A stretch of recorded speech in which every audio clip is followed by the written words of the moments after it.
And we're back to learning JavaScript. Let me show the has method. We use it on our map fruits. We use document.write. If I just print out the fruits, we'll get an object map.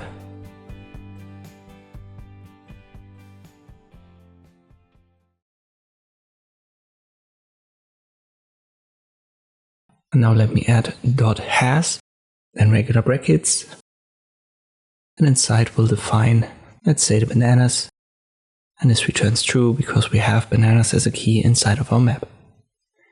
If I make that melons, it should be false. Let me add the melons as an element to our map.